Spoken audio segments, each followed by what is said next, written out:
We've talked a lot about the BGC and its general roles. Now it's time, I think, to talk about gambling legislation, which is going to be, well, it is already a very hot topic, I believe. There is, as we speak, a report due from the Lords tomorrow, and there was a report from the Public Accounts Committee.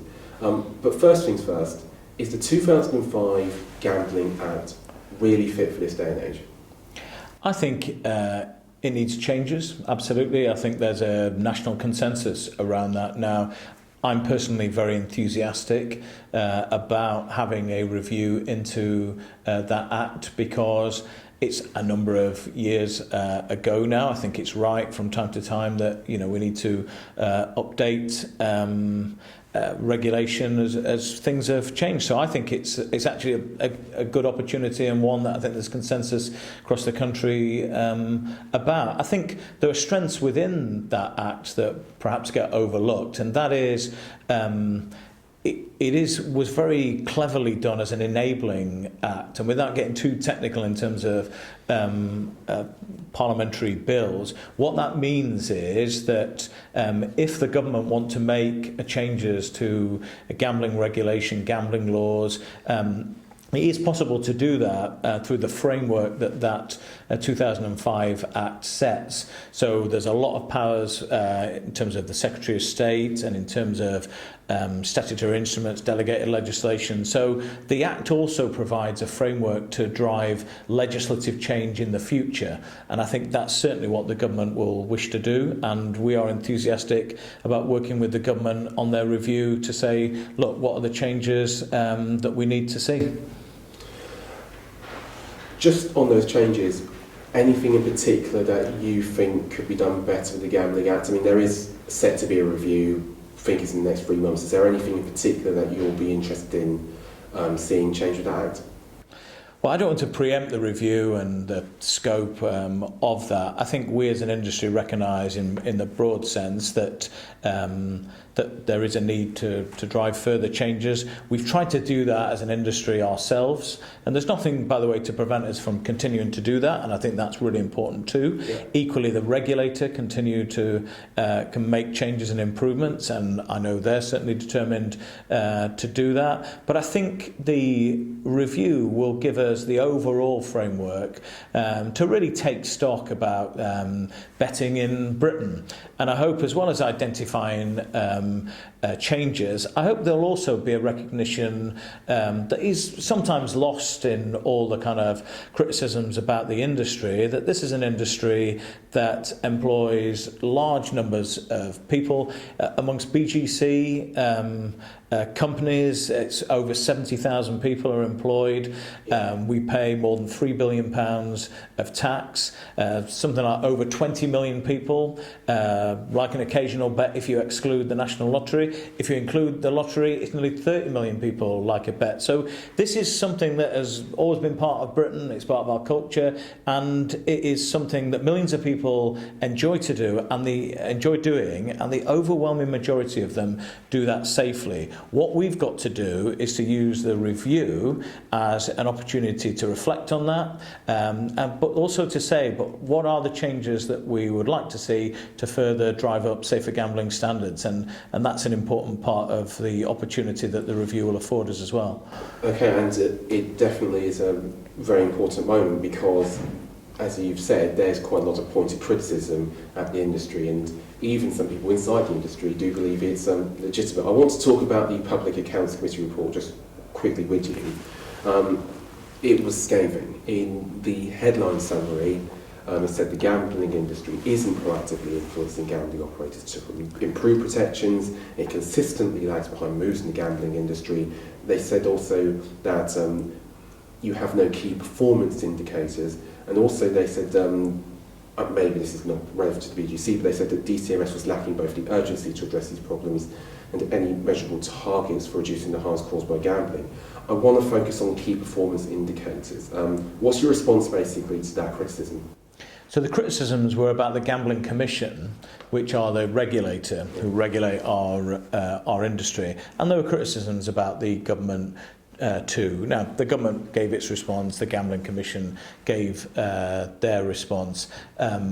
It's for the Gambling Commission and the government to defend the specific criticisms about them. All I can say in terms of industry is we work very, very closely with the regulator and with the government in terms of the standards that they expect and the changes they want to see.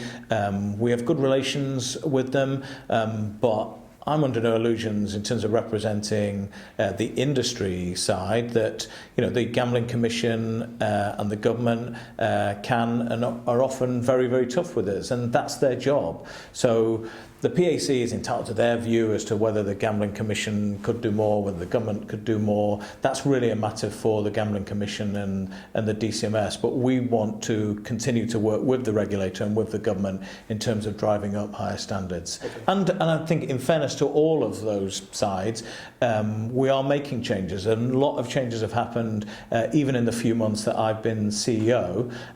Sometimes that has been voluntary action by the industry. Sometimes that has been action that we've taken as a response to the regulator. Sometimes it's as a basis of discussions we've had with the government where they've said we want you to do more in this area. And that's how it works at the moment. Just want to focus a teensy bit more on that report because this was important and I think particularly notable. They called for a published league table of gambling operators, including the naming and shaming of poor performers. Now, that might not relate exactly to the BGC, it might be something for the Commission, but in principle, would you be open to a league table of BGC members which rates them on key performance indicators?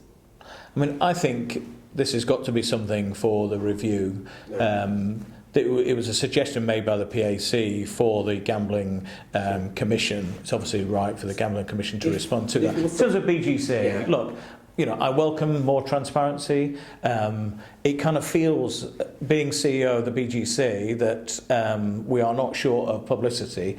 And when there are failings in the industry, often historic failings, there is an awful lot of publicity about that. I accept that. And when the industry has fallen short in the past, I accept that the industry has to be held responsible for that. And there are consequences. You've seen fines made of big operators for instances of historic failures in the past. That's absolutely the right thing for the Gambling Commission to do. And when operators fall short of standards, I understand that there will be publicity on them, and they understand that too. My job is to say, look, going forward, how can we work together to actually improve our performance and improve our standards so that we don't get that kind of negative publicity again in the future? And that's a challenge that BGC members are going to have to rise to.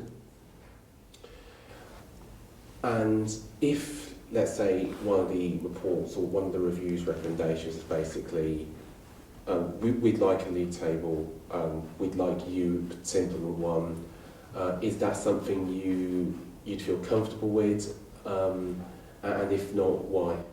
Well, I don't think for the BGC to produce a league table of performance of operators. Look, it's an idea the PAC had in relation to the Gambling Commission. Gambling Commission responded to that. I'm sure that that idea and a whole bunch of others are going to be considered in the forthcoming review, and that's the right place to deal with it, I think. Right, and I realise we're coming to the end of the interview, but there's obviously quite a lot of talk about where we might end up with this sort of thing in the future. I noted recently that there was a joint opinion editorial in Times Red Box by Carolyn Harris and also Ian Duncan-Smith.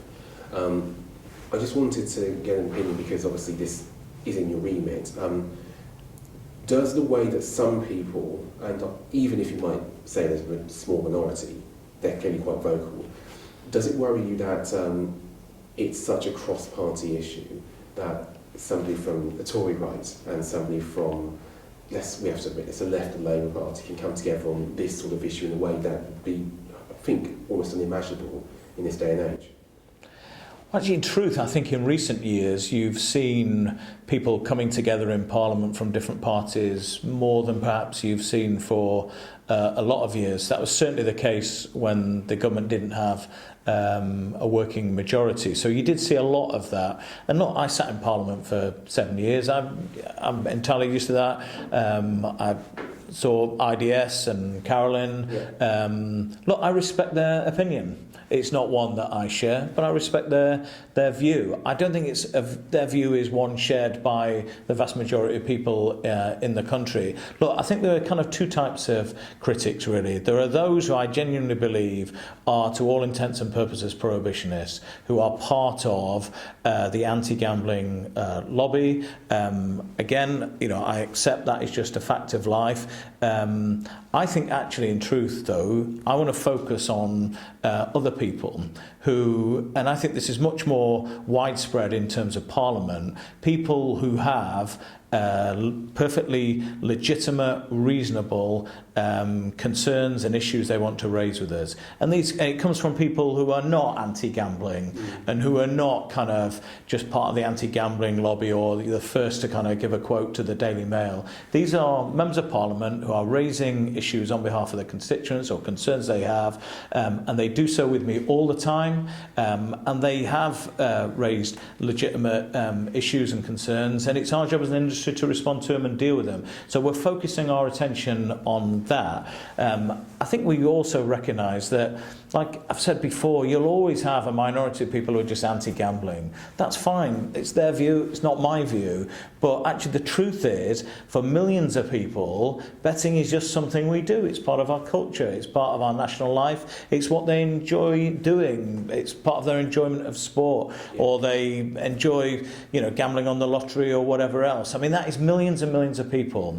The overwhelming majority of them do it safely. What I think we need to do is to have a proper grown-up conversation with people who are genuine reformers, so not abolitionists, not prohibitionists, but genuine reformers. And I would include myself amongst those people who say, look, we think betting is a legitimate part of British society and British way of life. We think it is overwhelmingly safe for the majority of people, but we recognise there are problems. There are problem gamblers, and whilst you have one problem gambler, that is one too many, and it can have a devastating impact in terms of, wider families and everything else. So I'm absolutely interested in engaging with people who've got legitimate issues, genuine concerns, and who want to make reforms to make betting even safer going forward. I just have to recognise that I'm never going to make happy a small minority of people who are just anti-gambling, and I can't really kind of waste my time and attention on that. They're just a fact of life. But I do believe that there is a kind of consensus in Parliament of people who are not anti-gambling, but who do want to see reforms and do want to see changes. I actually share that. I think most of our members at the BGC share that determination for reforms and to changes, and we're absolutely going to work with those people to achieve that. Thank you very much for your time, Michael Dugher, and that's betting people for this week.